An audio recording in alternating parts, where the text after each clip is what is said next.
یہ جو مچھر کی آواز ہے خطرے کا ساز ہے۔ کنگ ٹاکس گھر میں لازمی رکھیں۔ محمد ہاشم لاشاری بیورو چیف اسٹارنگ نیوز حیدرآباد رپورٹ شامل کرتے ہیں۔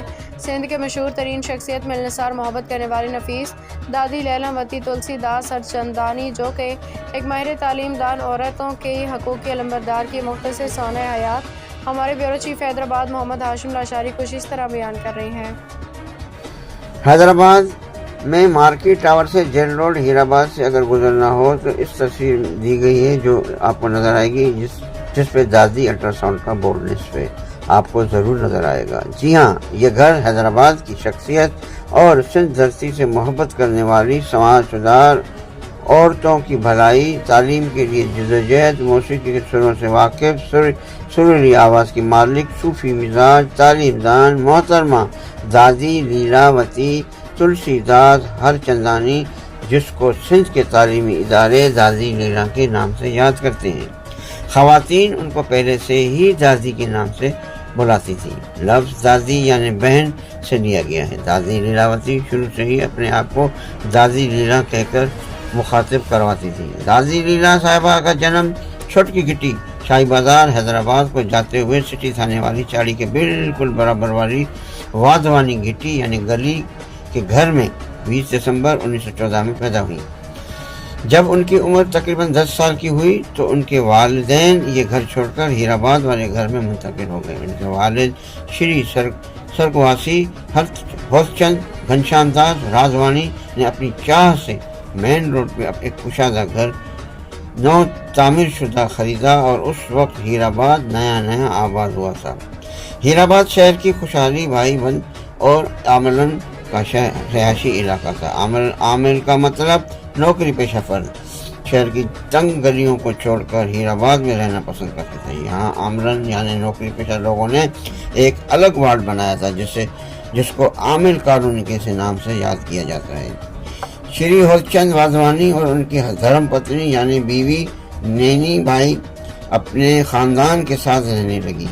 اس گھر میں دادی لیلاوتی کے ساتھ ان کی بہن اور 6 بھائی ساتھ رہتے تھے۔ سرگواسی ہوسچند اپنی اولاد کی تعلیم پہ خاصی توجہ رکھتی تھی۔ اس نتیجے میں ان کا ایک بیٹا بول چند ڈاکٹر بن گیا جو بصرہ عراق میں ڈاکٹر کے طور پر کام کرتا تھا۔ دوسرا بیٹا ڈپٹی کلکٹر سبراج وکیل بھی تھا اور ان کی موسیقی سے بھی کافی محبت تھی۔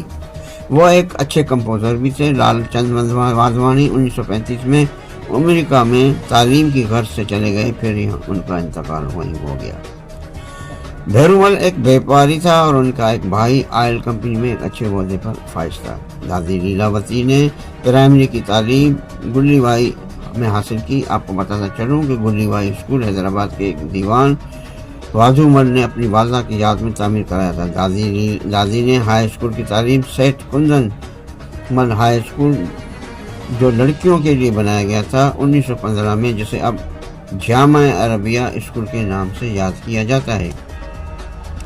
دادی لیلا نے کالج کی تعلیم دیارام گدومل نیشنل کالج کالی موری سے 1940 میں BA کی تعلیم حاصل کی، جو آج کل اسے گورنمنٹ کالج کالی موری کے نام سے یاد کیا جاتا ہے، جو اب ایک یونیورسٹی کا درجہ رکھتی ہے۔ دادی لیلاوتی کو بچپن سے ہی موسیقی کا شوق تھا۔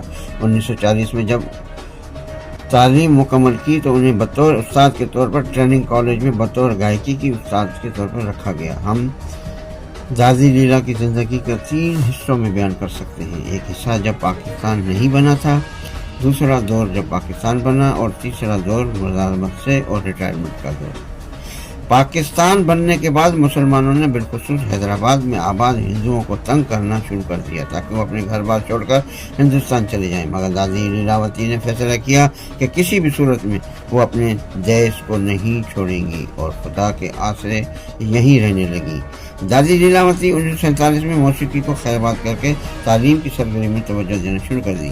1953 میں ان کے والد کا انتقال ہو گیا اور وہ اکیلی رہ گئی۔ ان کے گھر والوں نے دادی کے لیے مناسب رشتے کی تلاش شروع کر دی۔ اسی سلسلے میں ان کے ایک بھائی اور بہن خصوصی طور پر انڈیا سے تشریف لائے اور اس طرح انہوں نے دادی لیلا کا رشتہ سینٹرل جیل حیدرآباد کے ایک ڈاکٹر شری تلسی داس کے ساتھ طے پایا اور یوں وہ رشتہ ازدواجی میں منتقل ہو گئی۔